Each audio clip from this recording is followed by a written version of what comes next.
दादी के साथ अंग संग कुछ वर्षों तक मैं सेवा में रही, तो वो ही कुछ अविस्मरणीय पल मैं आपके साथ शेयर कर रही हूँ। मैं 89 में मधुबन में आई थी सेवा में, डिस्पेंसरी में सेवा करने के लिए, और बाद में 91 में हॉस्पिटल प्रारंभ हुआ। तो जो भी हॉस्पिटल में सेवा करने वाले भाई बहनें थे, उनमें से दो तरह का स्टाफ था। एक तो जो पूरी तरह से अपने ब्राह्मण परिवार के बीके थे और समर्पित रूप से अपनी सेवाएं देना चाहते थे, और दूसरे थे जिनकी जो स्पेशलिटी थी, उस स्पेशलिटी के अनुसार उन्हें रखा गया था, तो वो जैसे एक जॉब पर थे। तो मेरा बहुत संकल्प था कि मैं समर्पित रूप से सेवा करूं, लेकिन हॉस्पिटल का ट्रस्ट अलग होने के कारण वो समर्पण को अनुमति नहीं थी। यानी जो भी स्टाफ वहाँ काम कर रहा है, सेवा कर रहा है, उनको पेमेंट बेसिस पर ही रखा गया था। तो मैंने दादी जी से इस विषय में बात भी की थी, लेकिन क्योंकि अस्पताल नया नया था और उसका सिस्टम अभी सेट हो रहा था, तो फिर दादी ने जैसे अभी उसके बारे में कोई निर्णय नहीं लिया। तो 93 में इंदौर जोन की सिल्वर जुबली थी, और मैं इंदौर जोन से ही मधुबन में आई थी। ओम प्रकाश भाई जी जो इंदौर जोन के इंचार्ज थे, उन्होंने ही मुझे दादी जी को और निर्वैर भाई जी को सुपुर्द किया था। तो उस सिल्वर जुबली के समय दादी जी के साथ काफ़ी मधुबन निवासी, एक पूरी बस जैसे सिल्वर जुबली के समारोह के लिए गई थी। तो मेरा भी दादी जी के साथ जाना हुआ था, और वो मेरा पहला दादी जी के साथ ट्रैवल था। तो वो तो एक अलग अनुभव था ही। वहाँ पर सिल्वर जुबली के प्रोग्राम के समय उन्होंने 25 कुमारियों का समर्पण समारोह भी रखा था। तो उस समर्पण समारोह की तैयारी चल रही थी और मैं दादी जी के पास थी, और उस समय ओम प्रकाश भाई जी ने प्रवेश किया, और भाई जी ने मेरी तरफ देखते हुए दादी को कहा कि दादी, ये सविता भी तो इंदौर जोन से गई हैं, तो इनका भी समर्पण कर देते हैं। तो मैं थोड़ा चुप रही, क्योंकि मुझे पता था कि हॉस्पिटल में समर्पण का नियम नहीं है। तो फिर ओम प्रकाश भाई जी ने फिर दोबारा दादी से कहा कि दादी, अगर आपकी अनुमति है तो सविता को भी समर्पण में बिठा देते हैं। तो फिर दादी ने मेरी तरफ देखा, दादी जैसे मुझे पढ़ रही थी कि मैं समर्पण होना चाहती हूँ कि नहीं। तो मैं तो बिल्कुल चुप थी। तो दादी ने कहा कि आप भी बैठो समर्पण समारोह में। तो मेरे को थोड़ा सा आश्चर्य हुआ, क्योंकि मुझे लगा कि दादी बोल रही हैं। तो मैंने आगे से दादी से पूछा कि दादी, मैं हॉस्पिटल में हूँ, तो क्या मैं समर्पित हो सकती हूँ? तो दादी ने कहा, क्यों नहीं, दादी बोल रही है ना आपको। तो बस फिर जैसे ही दादी ने बोला, तो इतना खुशी मुझे हुई, क्योंकि मैं तो वास्तव में चाहती ही थी, पर क्योंकि हॉस्पिटल के नियम ऐसे थे उस समय, दादी ने कहा तो मतलब मेरा समर्पण का निश्चित हो गया। और फिर उसके बाद मेरी छोटी बहन शकुंतला बहन, जो इंदौर हॉस्टल में अपनी सेवाएं दे रही थी उस समय, उनका भी समर्पण नहीं हुआ था, तो उनको भी समर्पण में बिठाया गया। और मेरे माता पिता एक्चुअली उस समय उनकी पूर्ण अनुमति नहीं थी हमारे लिए भी, लेकिन अचानक उनको ये सूचना दी गई कि दोनों बहनों को का समर्पण समारोह हो रहा है। तो हमारे माता पिता भी आ गए। वो उस समय कोटा में रहते थे, और जो बहुत धूमधाम से वो कार्यक्रम हुआ, जिसमें हमारे सभी वरिष्ठ भाई बहनें शामिल थे, दादियों सहित, जैसे सभी की दुआएं मिली। तो ये मैंने देखा कि दादी की विशेषता थी कि वो हर एक आत्मा को परख लेती थी। तो जैसे दादी जी ने भी मेरे उन शुभ संकल्पों को पढ़ लिया, और मैं कहूँगी कि जैसे बाबा ने उनके द्वारा मेरा ये संकल्प पूरा किया। और फिर मेरे समर्पण होने के बाद ही फिर अस्पताल में ये समर्पण का सिस्टम शुरू हुआ, और फिर और भी कई भाई बहनों ने हिम्मत रखी और वो समर्पित हुए, और समर्पित रूप से आज भी कितने ही भाई बहनें वहाँ अपनी सेवाएं दे रहे हैं। ज्ञान सरोवर जब बना तो ज्ञान सरोवर वो प्रोजेक्ट बहुत बड़ा प्रोजेक्ट था, और वो इस तरह का था कि जैसे पूरा जंगल ही था वो एरिया, और वो जंगल में जैसे मंगल है जो वो ज्ञान सरोवर परिसर है। तो उसमें शुरू में कंस्ट्रक्शन के समय कई बाधाएं आई जब उसका पूरा प्लान बना। एक तो नक्शा पास होने में बहुत मुश्किल हुई। तो उस समय राजस्थान के राज्यपाल चन्ना रेड्डी थे। चन्ना रेड्डी जी को जब यहाँ अपने हेडक्वार्टर्स में कार्यक्रम के लिए आमंत्रित किया गया, और उन्होंने जो सेवाएं देखी और दादी जी के व्यक्तित्व से वो खास प्रभावित हुए, और उसी से प्रभावित होकर के कि दादी जी कैसे इतने सब लोगों को अपने समान बना करके इस कार्य को आगे बढ़ा रहे हैं। तो उन्होंने बाबा का जो 7 दिन का राजयोग मेडिटेशन कोर्स है वो भी किया, और उसी दौरान कुछ गवर्नमेंट में प्रॉब्लम्स आई तो राजस्थान में गवर्नर रूल आ गया। और जैसे ही गवर्नर रूल आया तो उन्होंने, क्योंकि वो ईश्वरीय विश्वविद्यालय के प्रोजेक्ट्स के बारे में उनको जानकारी थी और उन्हें ये भी पता था कि इसमें थोड़ी मुश्किलें आ रही हैं, तो उन्होंने दादी जी को ऑफ़र किया कि आपका जो भी कार्य है मैं अभी कर देता हूँ, क्योंकि अभी मेरे पास वो पावर है। तो ये दादी के व्यक्तित्व की विशेषता थी, और उन्होंने पूरा जैसे वो प्रोजेक्ट साइन कर दिया, उसको पास कर दिया। ना सिर्फ वो पास किया, लेकिन उस ज्ञान सरोवर तक का जो रोड है वो भी उन्होंने गवर्नमेंट की तरफ से उस समय बना करके दिया। तो उसमें थोड़ा फाइनेंशियल प्रॉब्लम थी। तो यहाँ पर दादी ने क्लास में अनाउंस किया सभी ब्राह्मणों के लिए कि सभी सेंटर्स अपने यहाँ भंडारी रखेंगे, और वो भंडारी ज्ञान सरोवर के नाम से होगी, और उसमें हर ब्राह्मण 1 रुपया रोज़ डालेगा। उस समय 6 लाख बाबा के रेगुलर बच्चे थे। तो हम समझ सकते हैं अगर 6 लाख भाई बहनें रोज़ 1 रुपया डालेंगे तो हर दिन 6 लाख रुपया एकत्रित हो जाएगा। और हमको पता है 1 रुपया तो नहीं डालते हैं, सबको पता है। तो जो भी जितना कर सकता है वो उतनी सेवा बाबा के यज्ञ में सहयोग करते हैं। तो इस तरह से करीब 1.5 साल के अंदर, 1.5 से 2 साल के अंदर अंदर वो ज्ञान सरोवर का इतना भव्य कॉम्प्लेक्स बन कर के तैयार हो गया। तो जैसे बाबा नहीं कहता है फुरी फुरी से तालाब भर जाता है, तो दादी जी ने जैसे कि गरीबों का जो भी बाबा गरीब निवास है, तो जो भी बाबा के ऐसे बच्चे हैं जो बहुत अधिक धन का सहयोग नहीं कर सकते, लेकिन थोड़ा थोड़ा भी जो भी सहयोग कर सकता है उन सब का इस तरह से दादी ने सफल करवाया। मैं अपनी सेवाओं को जब याद करती हूँ, जब मैं वहाँ पांडव भवन में थी और हॉस्पिटल में सेवाएं देती थी, तो कैसे दादी जी सबका उमंग उत्साह बढ़ाते थे। तो रक्षाबंधन के समय पर हम सभी माउंट आबू में अलग अलग स्थानों पर, जैसे स्कूल्स में, बैंक्स में, हॉस्पिटल में, होटल्स में, या मंदिरों में, आश्रम में, क्योंकि माउंट में बहुत सन्यासी रहते हैं, तो ऐसे अलग अलग स्थानों पर ग्रुप्स में राखी बांधने के लिए जाते थे। तो एक बार मुझे बैंक में, सभी बैंक्स में, माउंट में जितने भी बैंक्स हैं वो सभी बैंक में राखी बांधने के लिए जाना था हमारे ग्रुप के साथ।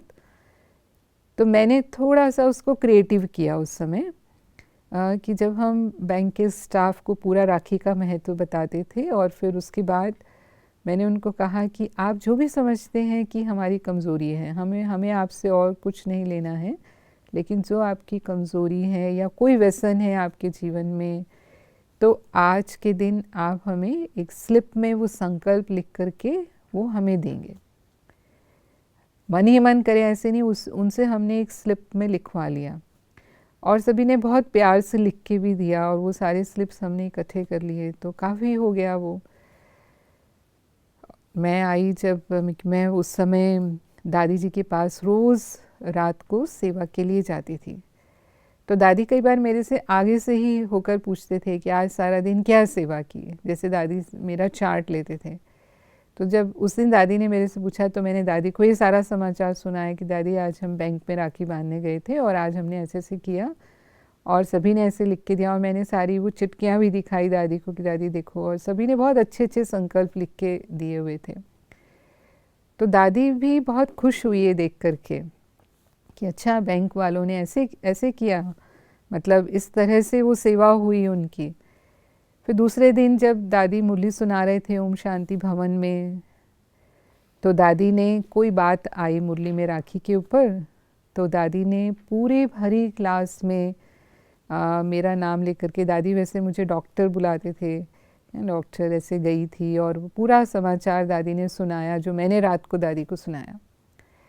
तो मुझे इतना आश्चर्य हुआ क्योंकि हमारे लिए तो बहुत साधारण सी बात थी, लेकिन फिर भी दादी ने पूरी क्लास में सुना करके वो जैसे हमारा इतना उमंग बढ़ा दिया कि हमने वो छोटी सी सेवा की और दादी ने उसको कितना, मतलब हमारे लिए जैसे कि वो एक उत्साह का कारण बना, इतनी खुशी मिली दादी ने जब इस तरह उस बात को कहा। और कभी भी ऐसे होता था जब पांडव भवन में वीआईपीज़ आते थे विज़िट करने के लिए, और मैं उनको समझाती थी, और फिर दादी जी को जब उनसे मिलवाया जाता था तो दादी सभी से बहुत प्यार से मिलते थे। ऐसे ही ज्ञान सरोवर के समय ही दादी जी ने एक बार एक स्लोगन दिया था, ईच वन टीच वन, कि हर एक जो है वो एक भाई बहन को अपने समान बनाए। जैसे मैंने बताया 6 लाख भाई बहनें थे उस समय, तो अगर ऐसे एक एक को तैयार करेगा तो पूरे साल भर में 6 लाख भाई बहनें तो वैसे ही तैयार हो जाएंगे, डबल हो जाएंगे। तो मैंने जब सुना कि दादी जी ने सभी को ये संकल्प दिया है, तो मैंने भी सोचा अपने मन में, हालांकि मैं हॉस्पिटल में सेवा कर रही थी, लेकिन मैंने भी सोचा कि दादी ने कहा है तो मुझे भी करना है किसी को। तो वहाँ हॉस्पिटल में अपने आसपास आर्मी कैंपस हैं, वहाँ एयरफोर्स भी है, सीआरपीएफ भी है, और वहाँ के भाई बहनें जो हैं, माना खासकर ऑफिसर्स जो हैं वो कई बार विज़िट करते हैं वहाँ पर। तो मुझे उस समय ये अवसर मिला। मैंने ये देखा जब हम कोई ऐसा संकल्प करते हैं तो बाबा भी, जैसे हम एक हिम्मत रखते हैं तो बाबा भी हमें मदद करते हैं। तो उस समय कुछ फैमिलीज़ आई एयरफोर्स की और उन्होंने कोर्स किया, 3-4 फैमिली थे, और उसमें से 2 तो बिल्कुल एकदम निश्चय बुद्धि हो गए, बाबा की मुरली सुनने लग गए वो। और फिर मैंने उनको दादी जी से भी मिलवाया। तो उस समय ऐसा था जब माउंट से लोकल से कोई भी आकर के क्लास नहीं करते थे, यानी कोई भी बाबा के बच्चे नहीं थे।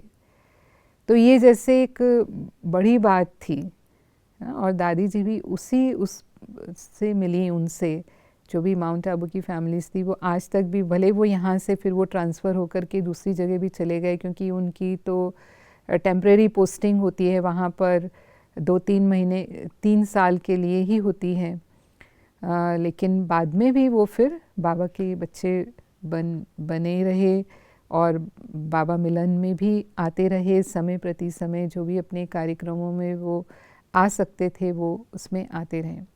तो ये दादी जी की जो प्रेरणा, मैं कहूँगी कि दादी जी का जो प्रशासन था और उनका जो सेवा को वृद्धि करने की उनकी जो योजना थी, वो इस प्रकार की थी कि सहज ही बाबा की सेवाओं में तीव्र गति से वृद्धि हुई। हम देखते हैं बाबा के अव्यक्त होने के बाद दादी ने कितना तीव्र गति से विद्यालय की सेवाओं को देश विदेश तक पहुंचाया, और दादी के अव्यक्त होने से पहले पहले करीब 120 देशों में बाबा के सेवा केंद्र खुल चुके थे। दादी की जो पालना देने का तरीका था वो बिल्कुल एक जैसे हम परिवार में रहते हैं ऐसा हमें महसूसता आती थी। तो कोई भी भाई बहनें जब ग्रुप्स में आते थे, चाहे वो भट्टी करने आते थे या मीटिंग्स होती थी, या हम कहेंगे कि दूसरे भी कोई कार्यक्रम जो भी होते थे उनमें भाई बहनें आते थे, टीचर्स जैसे आते थे, तो दादी हमेशा उनका एक आउटिंग का प्रोग्राम बनाएंगे, यानी पीस पार्क जो माउंट आबू में अपना 8 एकड़ में बना हुआ बहुत सुंदर पार्क है, उस पार्क में वो ले जाते थे और दादी बहुत उमंग से क्लास में कहेंगे कि देखो आज पीस पार्क में सबके लिए पिकनिक रखी है, और जो खाने का मेनू होगा वो भी सुनाते थे कि आज आपको पकोड़ा मिलने वाला है, गुलाब जामुन या रसगुल्ला या यखनी पुलाव है, जो भी होता था मतलब वो सुनाते थे। तो जैसे सुबह से ही जैसे सब में वो खुशी की लहर दौड़ गई, ऐसा फील होता था। और फिर दादी आएंगे साथ में और गेम्स होते थे वहाँ पर, योग भी होता था, यानी आधे घंटे तक एकदम पिन ड्रॉप साइलेंस में योग चलता था। और फिर उसके बाद दादी सबको अलग अलग प्रकार के गेम्स जिसको जो पसंद है वो गेम्स खेलते थे। दादी खुद भी खेलते थे, दादी को हमने बैडमिंटन खेलते हुए देखा, दादी क्रिकेट भी खेलते थे भाइयों के साथ में, सब भाई बहनें जो होते थे। तो मतलब दादी स्वयं भी उसमें शामिल होकर के जैसे सभी का वो उमंग उत्साह इतना बढ़ जाता था। तो उनका जो एडमिनिस्ट्रेशन था वो बहुत लवफुल एडमिनिस्ट्रेशन था, इतना प्यार पालना दादी जब सबको देते थे तो सभी का प्यार भी दादी को उतना ही मिलता था। मैंने कभी भी उनको गुस्सा करते हुए नहीं देखा। एक प्रशासक जो होता है उसके सामने कई बातें आती हैं और उनका अधिकार भी होता है कि अगर कोई गलती कर रहा है तो वो उसे थोड़ा सख्त शब्दों में कह भी सकते हैं, लेकिन हमने कभी भी दादी को वो पावर यूज़ करते हुए नहीं देखा। दादी जब भी समझाएंगी बहुत स्नेह से, ऐसे नहीं कि वो उनको मार्गदर्शन नहीं देंगी, उनको शिक्षा नहीं देंगी या उनको वो करेक्ट नहीं करेंगी, वो सब करती थी दादी, लेकिन बहुत जैसे प्यार से एक माँ कैसे अपने बच्चों को समझाती हैं इस तरह से वो समझाते थे और सब उसको स्वीकार भी करते थे। कई बार ऐसे भी होता था कि दो पार्टी हैं और उनमें आपस में डिस्प्यूट है और दादी के सामने आते हैं और दादी को निर्णय देना है, क्योंकि उस समय दादी ही समझो हमारी एडमिनिस्ट्रेटिव हेड थी, तो जो भी डिसीजंस फाइनल होते थे वो दादी जी ही लेते थे। तो दादी दोनों को सुनती थी और फिर दोनों को ही समझाती थी, क्योंकि हमेशा ऐसा होता है गलती दोनों की होती है लेकिन हर पक्ष अपने को राइट समझ रहा होता है। वो अपने नज़रिए से अपने को राइट समझते हैं, दूसरा अपने नज़रिए से अपने को राइट समझते हैं और इसीलिए वो समस्या जो है उसका समाधान नहीं होता। तो फिर दादी दोनों को ही समझाती थी और उस अनुसार फिर उनको निर्णय देती थी, तो वो संतुष्ट होते थे। और मैंने ये भी देखा कि दादी को उनकी कमियां भी अगर पता चलती थी, नोटिस में आती थी, तो दादी कभी भी उनके प्रति अपना व्यवहार नहीं बदलती थी, यानी उनको कभी अपने मन पर नहीं रखती थी। बात हुई और जैसे कि वहीं का वहीं फुल स्टॉप लग गया, और कभी दादी फिर उसका वर्णन भी नहीं करेगी किसी से। जैसे आपस में दादियाँ भी मिले और दादियाँ उनकी बात दादियों तक कहें नहीं, जैसे कि वहाँ का वहाँ ही वो ख़त्म। तो ये विशेषता मैं बहुत नोट करती थी जब भी मैं दादी के आसपास होती थी। तो क्योंकि हम भी संगठन में रहते थे, मधुबन में बड़ा संगठन, तो मैं देखती थी कई बार हम किसी में ऐसे सुनते हैं किसी के बारे में या हम खुद देखते हैं या वो हमारे व्यवहार में ऐसे आते हैं, तो उनके प्रति हमारी वृत्ति बदल जाती है, हम वैसे के वैसे नहीं रहते हैं, कहीं ना कहीं थोड़ी बहुत नेगेटिविटी आ जाती है, फिर थोड़ा हमें मेहनत करनी पड़ती है उसके ऊपर। लेकिन दादी जो थी वो मैं कहूँगी कि उतना उनकी इतने सालों की तपस्या थी, इतना उनकी प्यूरिटी थी, वो पावर थी कि दादी के ऊपर किसी भी आत्मा का वो प्रभाव नहीं आता था। तो मैं भी मतलब सीखती थी इससे कि हमें ऐसा बनना है कि किसी के प्रति भी हमारे वाइब्रेशंस इस प्रकार के ना हो, हम उस आत्मा के पार्ट को समझें। जैसे दादी साक्षी होकर के पार्ट प्ले करती है, ऐसे हमें भी वो साक्षी होकर के पार्ट प्ले करना है। ये भी मैंने महसूस किया कि दादी कैसे मतलब मधुबन निवासियों के साथ, यानी मधुबन निवासियों, क्योंकि बहुत सेवाएं होती थी उस समय, केवल पांडव भवन ही कैंपस होता था, पूरी सीज़न वहाँ चलती थी। तो जब सीज़न पूरी होती थी तो दादी जैसे उनको मतलब ये अनुभव कराने के लिए, थोड़ा रिलैक्स मूड में लाने के लिए उनको हमेशा आउटिंग पर ले जाते थे या उनके ट्रिप, बाहर के ट्रिप बना देते थे कि मधुबन निवासी थोड़ा बाहर जाकर आएँ, रिफ़्रेश होकर के आएँ, घूम कर के आएँ। और जब बारिश का मौसम होता था तो दादी खुद बस में हमारे साथ आती थी, क्योंकि बारिश के दिनों में यहाँ बहुत झरने बहते हैं। तो दादी खुद जैसे रेन कोट पहन कर के और हम सबको वो सब झरने दिखाते थे। मतलब इतना वो अच्छा लगता था, क्योंकि दादियाँ होती थी साथ में, वो जैसे पूरा दैवी परिवार है, ईश्वरीय परिवार है, तो वो एक जो फीलिंग्स होती थी वो बिल्कुल अलग होती थी। और कई बार तो दादी यहाँ आबू रोड के पास निचलागढ़ एक गांव है, वहाँ पर एक नदी बहती है और वो नदी कई बार पहाड़ों में घूमती है, वो बहुत सुंदर लगती है बारिश के दिनों में, बहुत ही अद्भुत दृश्य होता है वो। वहाँ तक हम आ जाते थे और वहाँ सब बैठ कर के भुट्टे सेक कर के खाते थे और एक बहुत ही शानदार जैसे पिकनिक का कार्यक्रम होता था। तो दादी ये भी ध्यान रखती थी कि इतना अधिक सेवा का प्रोग्राम चला है तो इनको रिफ़्रेश भी मुझे करना है। तो हमने महसूस किया कि जो दादी जी की विशेषताएं थी, विशेष करके उनकी जो एडमिनिस्ट्रेशन था, उनका जो नेतृत्व था, वो इस प्रकार का था कि वो न सिर्फ पूरे विश्व की आत्माओं के प्रति जो उनकी भावना थी, लेकिन अपने जो समीप रहने वाली आत्माएं हैं उनके प्रति भी वो अपना जो है वो प्यार या कहें कि वो अपनी पालना का पूरा अनुभव और अपना वो समय भी उनको देते थे। तो एक पर्सनल टच जो है वो दादी जी से सबको महसूस होता था, तो उनसे वो अपनापन लगता था। तो वो आधी रात को भी किसी को कहेंगे कि तुम्हें ये काम करना है, तो कितना भी मुश्किल काम क्यों ना हो, कोई दादी जी को ना नहीं कहता था। माना वो सोच भी नहीं सकता था कि दादी जी को मैं कोई कारण बताऊं, चाहे जो भी कारण हो सब एक तरफ करके दादी ने कहा है, माना हमें करना ही है। इतना दादी के प्रति वो श्रद्धा सबके मन में रहती थी, दादी के प्रति प्यार रहता था।